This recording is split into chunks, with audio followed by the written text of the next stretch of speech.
Halo semuanya, kembali lagi bersama saya Johan Leonardo di Jurnal Trading ID. Jadi untuk kesempatan video kali ini saya akan bahas kembali untuk update dari pergerakan GBP USD, yang dimana kalau kita perhatikan GBP USD sudah mencapai level harian terendahnya, yaitu pada level harga 34.200-an kalau kita perhatikan di time frame daily-nya. Lalu untuk secara tren jangka panjang, ya dari 24 atau 25 Mei ini nih, dia kan sideways.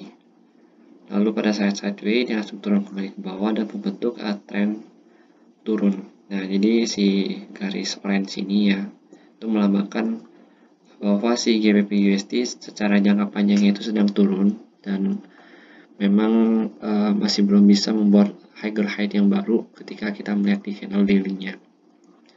Dan kalau kita lihat lagi di sini, harga itu berhasil memantul atau berhasil terreject ya di daerah 34.200-nya. Dan selama harga terreject ke bawah, ya kalau kita perhatikan dari yang sebelumnya di sini, ini kan supply area yang masih cukup fresh ya.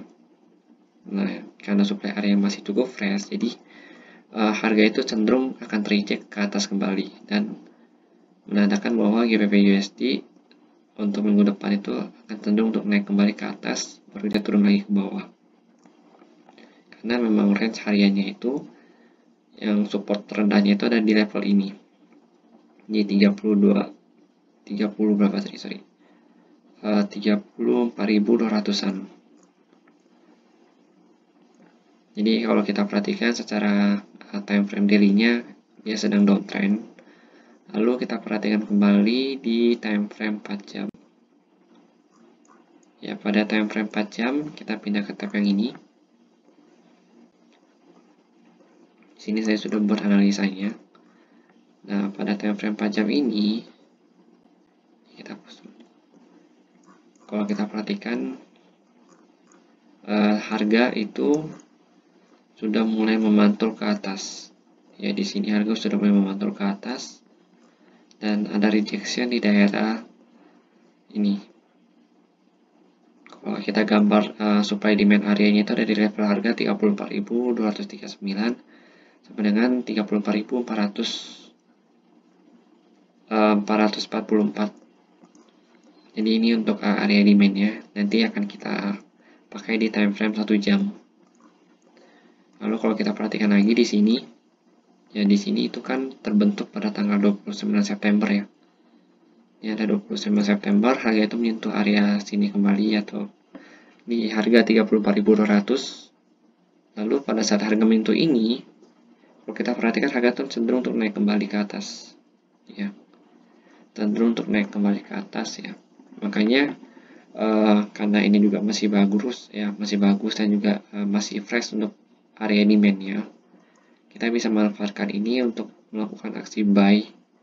Ya, kita tadi bisa buy di daerah sini atau bisa buy pada saat dia sudah breakout dari 35.100. Karena kalau di sini saya perhatikan di time frame review kecil yang nanti akan saya coba bahas, dia untuk pattern assessing triangle atau reversal pattern-nya.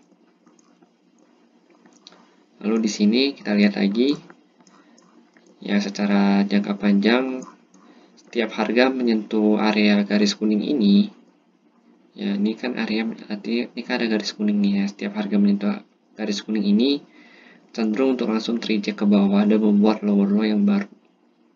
Dan juga selain membuat lower low baru dan juga membuat higher low yang baru. Dan kalau kita perhatikan di sini kan harga sideways. Dari sini harga sideways. Lalu pada saat sideways dia sudah mendekati dengan area garis trendline kuningnya nih. Ini ada trendline downtrend yang warna kuning ini. Lalu pada saat dia breakout ke bawah ini, ke bawah garis orange ini atau pada level harga 41.000, dia langsung melakukan retest di sini lalu nggak bisa kembali lagi ke atas garis kuning ini. Lalu setelah itu dia baru turun ke bawah ya.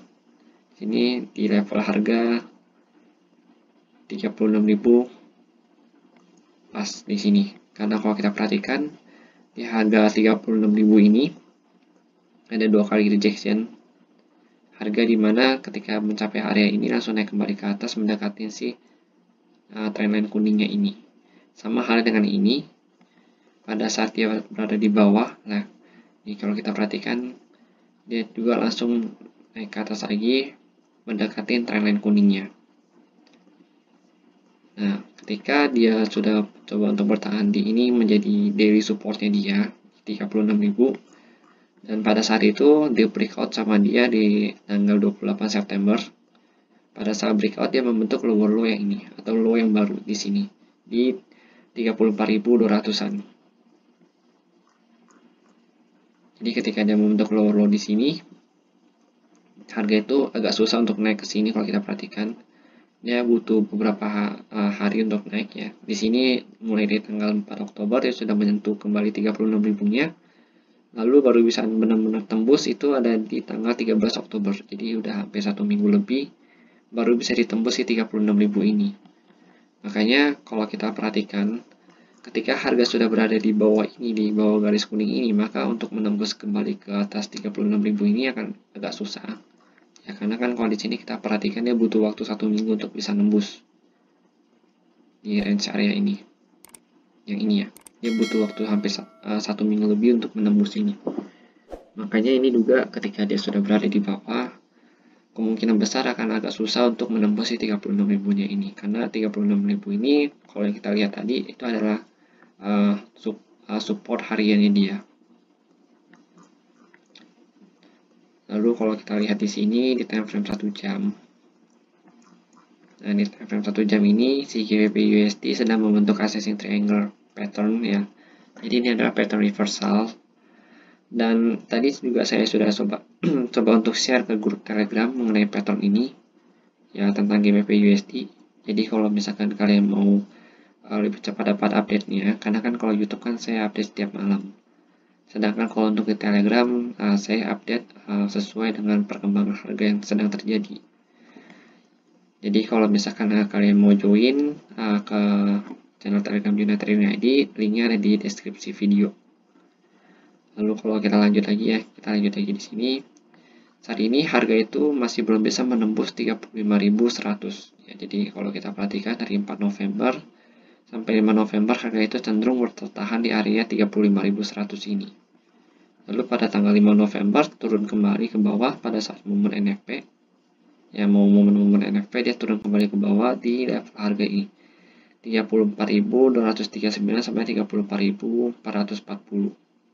Jadi ini adalah demand area yang cukup fresh untuk dia, yang baru. Ini kan demand area barunya dia. Lalu ketika dia breakout ya, misalkan dia breakout dari sini,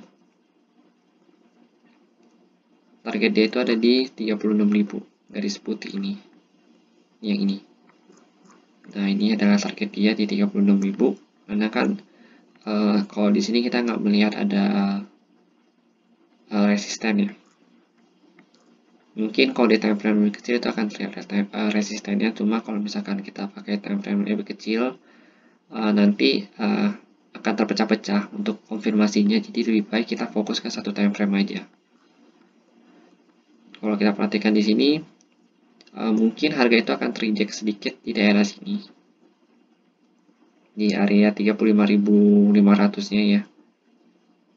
Karena kalau kita lihat di sini ada rejection cukup kuat juga. Jadi pada saat dia udah turun, dia coba untuk reject ke atas lagi. Ternyata masih di pullback ke bawah, ya, masih ditarik terus ke bawah harganya. Dan ketika dia sudah berada di 35.100, kalau kita perhatikan, harga sudah berada di sini cenderung untuk sideways. Karena dia masih belum bisa menembus 35.100 ini. Makanya kalau misalkan dia bisa menembus 35.100 ini, otomatis harga itu akan terus naik ya. Naik ke 36.000 ini sebagai support daily-nya dia. Dan mungkin nanti pada saat di sini dia akan sideways lagi sekitar 1 mingguan ya. Baru bisa menembus naik ke atas si supply area ini. Dan untuk entry, kalau kita mau entry, nanti amannya itu pada saat harga sudah breakout di sini, kita entry dengan stop loss kita itu ada di sini. Ya, stop loss-nya itu di 34.800. Jadi ini saran saya untuk entry ya. Saran, jadi bisa diikutin bisa enggak ya. Jadi silakan disesuaikan kembali dengan kebutuhan kalian. Jadi kita bisa entry di sini pada saat dia breakout candle 1 jam ditutup, lalu dia breakout ditutupnya pada saat ada satu candle konfirmasi lagi terinjak ke bawah ke atas ya. Jadi nanti kalau misalkan ada candle rejection ke atas, maka kita udah bisa entry di situ dengan target kita yang pertama itu ada di sini.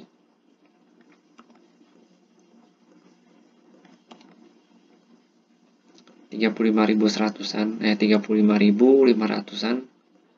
Lalu target kedua kita itu ada di 36.000. Jadi ini bisa kalian ikuti, bisa enggak, silahkan kalian sesuaikan kembali kalau misalkan kalian ingin trading di GBP/USD minggu depan. Oke, jadi mungkin segini aja dulu untuk penjelasan di GBP/USD, dan jika memang ada yang salah atau misalkan ada yang kurang, silakan kalian tambahkan di kolom komentar. Dan jika kalian suka dengan video ini, jangan lupa untuk di like dan juga share video YouTube jadi dari Juna Trading ID, supaya saya bisa lebih semangat lagi dalam membuat video analisa seperti ini ke depannya. Oke, terima kasih dan sampai jumpa pada video berikutnya.